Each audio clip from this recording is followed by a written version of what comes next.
रह लूंगा ससुराल में। आज मैं अपने घर में तुम्हारे बारे में सबको बता दूंगी। प्रेम प्लीज कल तुम मेरा हाथ मांगने आ जाना। ठीक है गीता, मैं आ तो जाऊंगा, पर कहीं ऐसा ना हो कि मैं तुम्हारा हाथ मांगने आऊं और वो लोग मेरा हाथ ही काट दे। कैसे बात कर रहे हो, पागल हो क्या? नहीं भैया, मुझे तो डर लगता है। एक तो तुम जॉइंट फैमिली में रहती हो, तुम्हारे घर में इतने सारे लोग हैं, कहीं पकड़ के मारने लगे तो मैं तो भाग भी नहीं पाऊंगा। कुछ भी बोलते हो। अरे तुम डरो मत, कुछ नहीं होगा। मैं कह रही हूँ ना, मैं बात करके रखूंगी पहले से। ठीक है गीता, मैं ट्राई करूंगा। ट्राई नहीं करना है, आना है पक्का एकदम। ओके ठीक है, आता हूँ। फिलहाल चलते हैं, वरना तुम्हें घर पहुंचने में देर हो जाएगी। मैं छोड़ दूँ तुम्हें? नहीं, मैं चली जाऊंगी। साथ में किसी ने देख लिया तो दिक्कत हो जाएगी। गीता और प्रेम एक दूसरे से प्यार करते थे और वो यहाँ मॉल में मिलकर अपनी शादी की बात करने आए थे। गीता ऑटो से आई थी और वो मेन एग्जिट से निकल गई, पर प्रेम पार्किंग लॉट में चला गया। तभी वहां एक आदमी से टकरा गया। ओ सॉरी।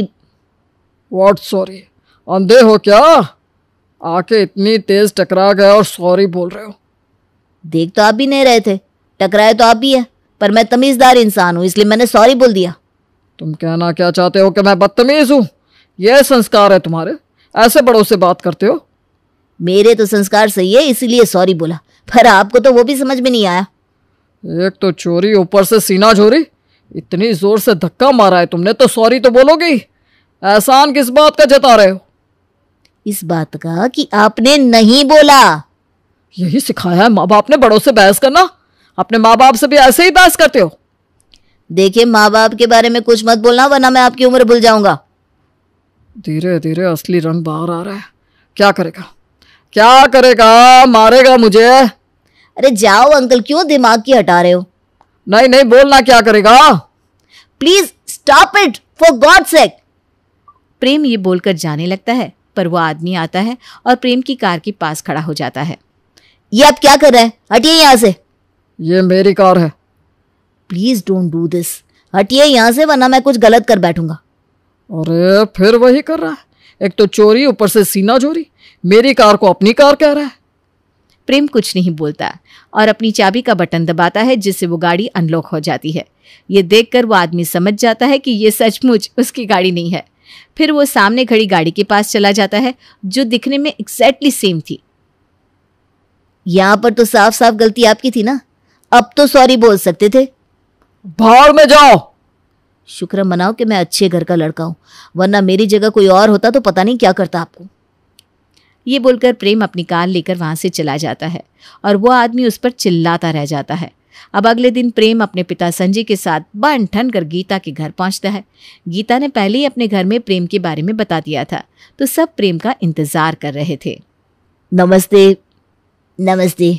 नमस्ते अंकल, आइए मैं सबसे आपका परिचय कराती हूँ। ये है मेरे दादा मिस्टर रामलाल, ये है मेरे पापा मिस्टर हीरालाल, और ये है। एक मिनट, तो वही है ना? क्या हुआ पापा? यह लड़का बहुत बदतमीज है। प्रेम की किस्मत खराब थी क्योंकि गीता के पापा वही आदमी थे जो उसे मॉल की पार्किंग में मिले थे। आप? हाँ, तो तू पहचान गया ना। अब परिचय वरिचय की कोई जरूरत ही नहीं है। यह शादी नहीं हो सकती। क्यों पापा, आप ऐसे क्यों बोल रहे हो? इस लड़के से ही पूछ ले क्या बात है। अपनी बदतमीजी का किस्सा ये खुद ही सुनाएगा। प्रेम उन सबको पूरी बात बताता है और उनसे माफी मांगता है। वो वक्त हीरालाल की गलती निकालने का नहीं था, क्योंकि ऐसा करने से तो बात और बिगड़ सकती थी। कल जो कुछ भी हुआ वो एक मिसअंडरस्टैंडिंग थी, प्लीज मुझे माफ कर दीजिए। नहीं, बिल्कुल भी नहीं। तो अभी के अभी चला जाए यहाँ से। पापा प्लीज। कह दिया तो कह दिया।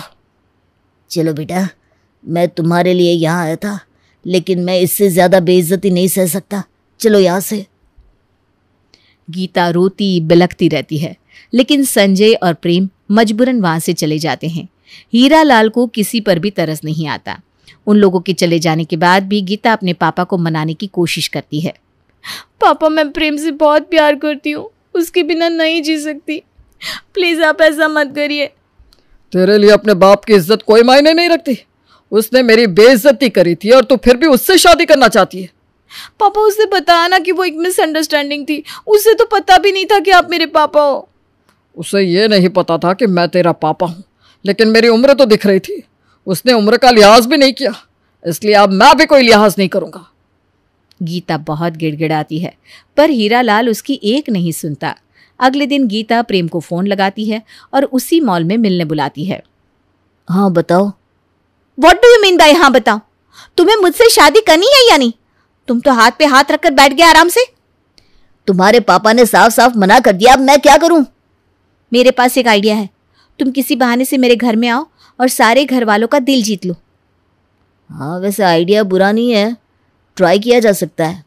ट्राई नहीं, पक्के तौर पर करना है, क्योंकि मैं तुम्हारे बिना नहीं जी सकती। मैं भी तो नहीं जी सकता। तुम फिक्र मत करो, मैं कुछ सोचता हूँ। और उसे पता चलता है कि वो लोग एक कुक ढूंढ रहे हैं, तो वो उनके घर कुक बनकर पहुंच जाता है। उसने अपना हुलिया भी बदल लिया था, इसलिए वहां उसे कोई नहीं पहचान पाता। नमस्ते जी, मेरा नाम शिवा है। मैं आपके घर में कुक की नौकरी करने आया हूँ। अच्छा, तो कुछ बातें साफ समझ लो। इस घर में 7 लोग हैं। मेरा नाम चित्रा है, मेरे पति हैं श्री हीरालाल, मेरी एक बेटी है गीता, मेरे ससुर हैं श्री रामलाल, मेरा एक देवर है गगन और उसकी पत्नी सरोज और उनकी एक बेटी है रिंकी। तो दिक्कत यह है कि सबको अलग अलग तरह का खाना पसंद है। तो अगर तुम सबको खुश कर पाओगे तो हम तुम्हें नौकरी पर रख लेंगे। इसमें कोई दिक्कत वाली बात नहीं है। आप मुझे सबकी पसंद बता दीजिए, मैं फौरन खाना बना दूंगा। प्रेम का टेस्ट लेने के लिए चित्रा उसे 7 तरह के खाने बताती है और वो 7 तरह के खाने बनाकर परोस देता है, जो सबको ही बहुत पसंद आते हैं।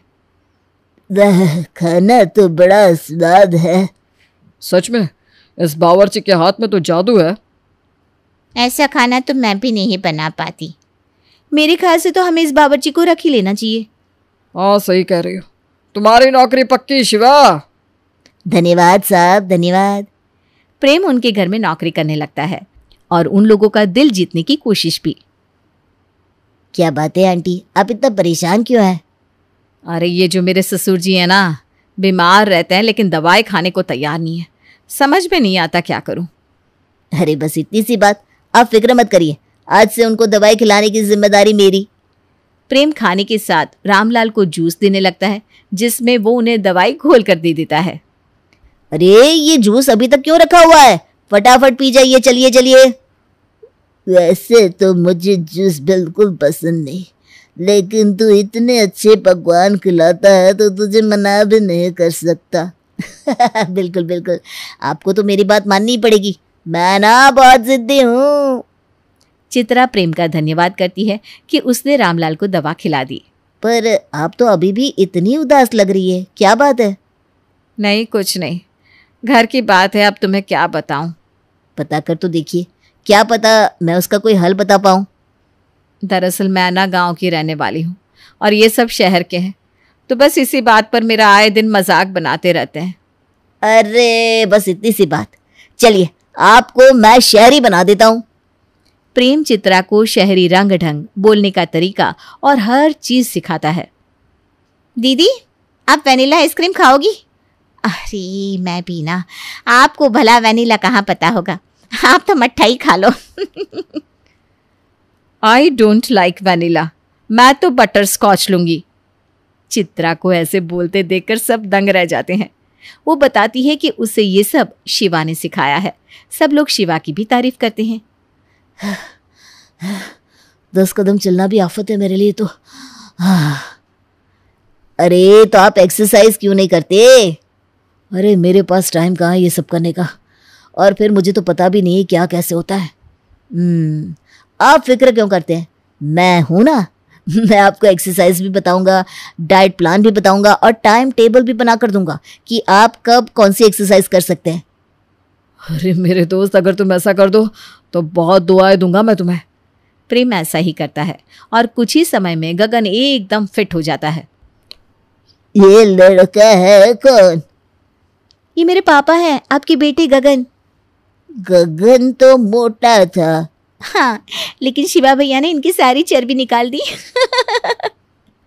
गगन के साथ साथ सरोज भी प्रेम का बहुत धन्यवाद करती है कि उसने फिर से गगन को फिट बना दिया। शिवा, मैं देख रही हूँ तुम सबकी मदद कर रहे हो, थोड़ी सी मदद मेरी भी कर दो। हाँ हाँ बताइए, आपको क्या मदद चाहिए? मैं किटी पार्टी में जाती हूँ तो वहाँ कोई मुझ पर ध्यान ही नहीं देता। मैं वो नहीं हूँ ना, वो क्या कहते हैं, हाँ याद आया, कूल। बस इतनी सी बात, आपको भी कूल बना देते हैं। चलिए। प्रेम उसे कुछ ऐसी चीजें सिखाता है जिससे वो किटी पार्टी में बाकी औरतों के सामने कूल बन सके, और ऐसा ही होता है। वो वापस आती है तो बहुत ज्यादा खुश होती है। क्या बात है, आज तो आप बहुत खुश हैं। अरे भला खुश क्यों ना हो, आज तो किटी पार्टी में मैं सेंटर ऑफ अट्रैक्शन बन गई थी। रीना, मीना, जमीला तो सब जल गई। मतलब शिवा की तरकीब काम कर गई? बिल्कुल, मजा ही आ गया। Thank you so much Shiva. सब कुछ ठीक चल रहा था, लेकिन फिर अचानक एक दिन हीरालाल और गगन में प्रॉपर्टी को लेकर झगड़ा हो जाता है। हाँ तो ठीक है ना, मैं इतना ही गलत हूँ तो मेरे साथ क्यों रह रहा है, अलग हो जा। साफ साफ कहो ना कि आप अलग होना चाहते हो। हरकतें तू कर रहा है अलग होने वाली, और इल्जाम मुझ पर डाल रहा है। जा, मुझे कोई सफाई नहीं देनी, तुझे जो सही लगता वो कर। अरे जाने दीजिए ना, आप क्या बोल रहे हैं? आप भी बस करिए ना। तुम दोनों चुप रहो, आज बंटवारा हो ही जाने दो, रोज रोज की ये चिक चिक खत्म ही हो जाए। हाँ तो आप करो ना। अरे तू करना। सच बात तो यह है कि आप दोनों ही अलग नहीं होना चाहते हो। ये आपका गुस्सा है जो आपसे ये सब करवा रहा है। इस गुस्से और गलत फहमी को छोड़ दीजिए और अपने पिता के बारे में सोचिए। वो दिल के मरीज है। अगर उन्होंने ये मंजर देखा तो उनका क्या होगा? क्या आप उनकी लाश पर यह बंटवारा करना चाहते हैं? प्रेम ने इतनी गहरी बात कह दी थी कि जिसे सुनकर वो दोनों ही चुप रह गए। थोड़ी देर सोचने के बाद हीरालाल ने कहा, शिवा सही कह रहा है, हमें झगड़ा छोड़कर ठंडे दिमाग से काम लेना चाहिए। बंटवारा तो मैं भी नहीं चाहता बड़े भैया, वो तो बस गुस्से में बोल गया था। झगड़ा खत्म होने पर घर के सभी लोग बहुत खुश होते हैं और प्रेम का धन्यवाद करते हैं कि उसने उनका घर टूटने से बचा लिया।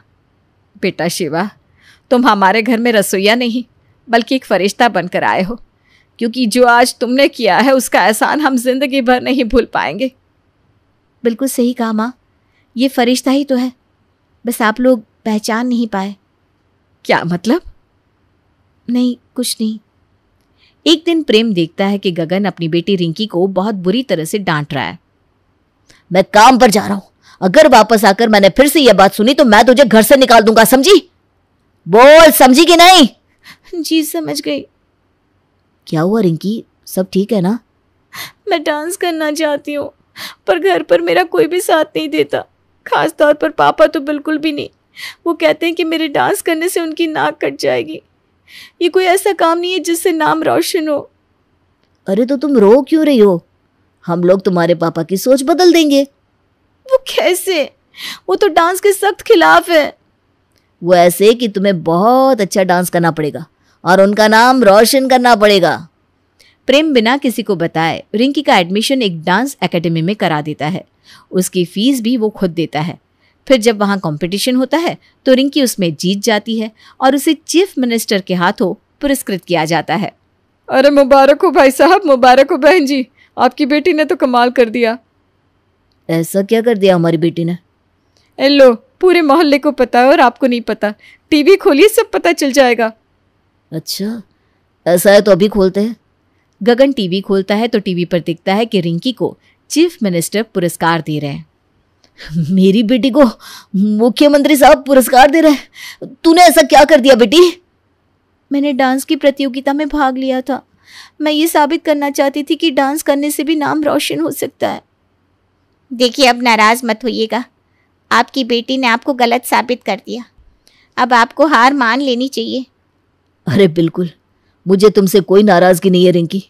तुमने मुझे गलत साबित कर दिया और मैं खुश हूं इस बात से। ऑल थैंक्स टू शिवा भैया, उन्होंने ही मेरी सारी हेल्प करी। अरे शिवा तो है ही ऐसा बंदा कि सबके दुख दूर कर देता है। सही कहा आपने। आखिर पसंद किसकी है? क्या कुछ कहा क्या तुमने? नहीं, कुछ नहीं, मैं तो बस अपने में बड़बड़ा रही थी।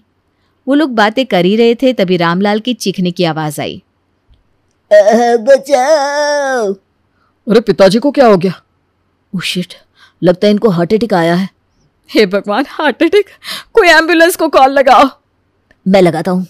प्रेम फटाफट कॉल करता है और फिर रामलाल को देखने लगता है। हटिए आप लोग, इन्हें आराम से लेट जाने दीजिए। इनके कपड़े हल्के कर दीजिए। हे भगवान। इनकी दवाई लेकर आइए, ऊपर वाले ड्रॉअर में एस्पिरिन होगी, वो लाकर खिलाइए इन्हें, जल्दी कीजिए। वो लोग रामलाल को दवाई खिलाते हैं, लेकिन उसके बावजूद वो बेहोश होने लगता है। दादाजी बेहोश हो रहे हैं, कुछ करो प्रेम। अब सीपीआर देना पड़ेगा। प्रेम सीपीआर देना शुरू करता है। तब तक डॉक्टरों की टीम भी वहां पहुंच जाती है। सर हम आ गए, अब फिक्र ना करिए, अब हम देख लेंगे। वो लोग घर में ही पूरा सेटअप लगा देते हैं और रामलाल का इलाज करके उसकी जान बचा लेते हैं। लेकिन अब हीरालाल को कुछ शक होने लगा था। एक बात बताओ, तुम अगर रसोईया हो तो तुम्हें ये सब कैसे आता है? और ये लोग तुम्हें सर सर क्यों कह रहे हैं? और अभी गीता ने भी इसको प्रेम कहा था। गीता, क्या ये वही प्रेम है? नहीं तो। अब और झूठ बोलने का कोई फायदा नहीं है गीता।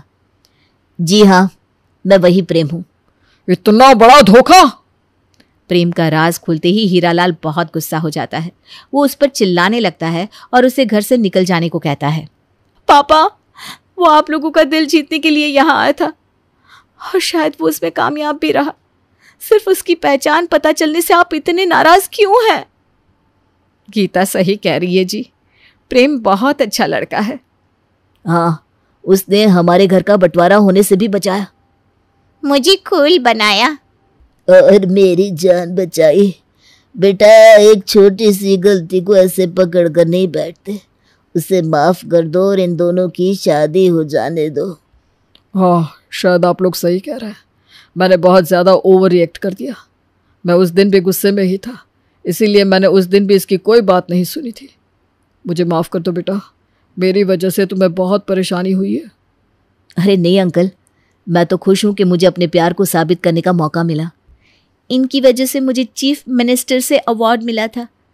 मैं ऐसी चीज़ों को हाथ से नहीं जाने दूंगी।